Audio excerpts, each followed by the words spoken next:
মদ পান করা হারাম এটা জানার পরেও বাগদাদের বাদশাহ হারুনুর রশিদ একবার তার শরাবের মজলিসে মানে মদের মজলিসে বাগদাদের গুরুত্বপূর্ণ ব্যবসায়ী, মন্ত্রী, উজির, নাজির ও রাজ দরবারের গুরুত্বপূর্ণ কর্মকর্তাদের নিয়ে তিনি শরাব তথা মদ পান করছিলেন। এই অবস্থায় বাগদাদের গুরুত্বপূর্ণ বুজুর্গ বাহলুল তিনি রাজ দরবারে প্রবেশ করে বসলেন। প্রিয় দর্শক, আপনাদের জানিয়ে রাখি, এই বাহলুল ইতিহাসের এমন একজন ব্যক্তি যাকে অবজ্ঞা অবহেলা করার কোনো সুযোগ ছিল না।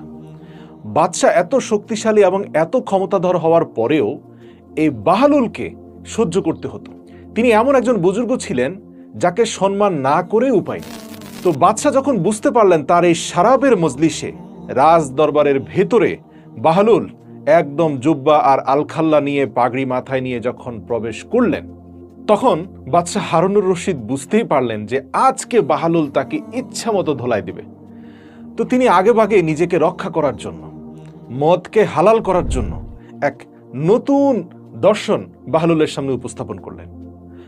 বাদশাহ চালাকির সাথে বাহলুলকে বললেন, বাহলুল, তুমি আমার একটা প্রশ্নের উত্তর দেবে? বাহলুল বলল, জি জনাব, অবশ্যই দেব। বাদশাহ হারুনুর রশিদ বলল, আচ্ছা বাহলুল, আঙ্গুর খাওয়া কি হারাম? যদি কেউ আঙ্গুর খায় তা কি হারাম হবে? বাহলুল বলল, জনাব, অবশ্যই না। আঙ্গুর আল্লাহ রাব্বুল আলামিনের একটি ফল, এটা অত্যন্ত সুস্বাদু, স্বাস্থ্যের জন্য ভালো, আপনি খেতেই পারেন। এরপর হারুনুর রশিদ মুচকি হেসে বলল, এখন আঙ্গুর খাওয়ার পর কোনো মানুষ যদি একটু পানি পান করে তাহলে সেটা কি শরীয়তে হারাম হয়ে যাবে? বাহলুল উত্তর দিল, জি না জনাব, এতে কোনো ক্ষতি নেই।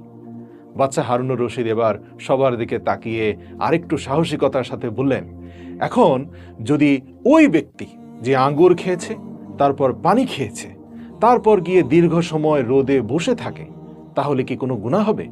বাহলুল জবাবে বলল, জি জনাব, এতে কোনো গুনাহ নেই, কোনো সমস্যা নেই। তার যতক্ষণ ইচ্ছা সে এসব খেয়ে রোদে বসে থাকতে পারে।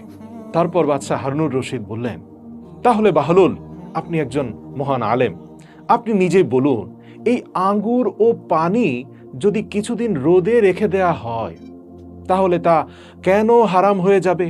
মানে আমাদের এই আঙ্গুরের শরাব বা মদটা কেন হারাম হবে? কারণ এটা তো দীর্ঘদিন রোদের মধ্যে রেখে পানি মিশিয়েই এই মদটা তৈরি করা হচ্ছে। বাদশাহ হারুনুর রশিদ অত্যন্ত গর্বের সাথে তার দর্শনের কথা বলে প্রশ্ন ছুঁড়ে দিয়ে বেশ প্রশান্তির সাথে তিনি তার রাজ দরবারের সিংহাসনে বসলেন। তিনি নিশ্চিত ছিলেন যে বাহলুলের পক্ষে এখন এই মজলিসে বসে তাকে কোনো উপদেশ দেওয়া সম্ভব হবে না।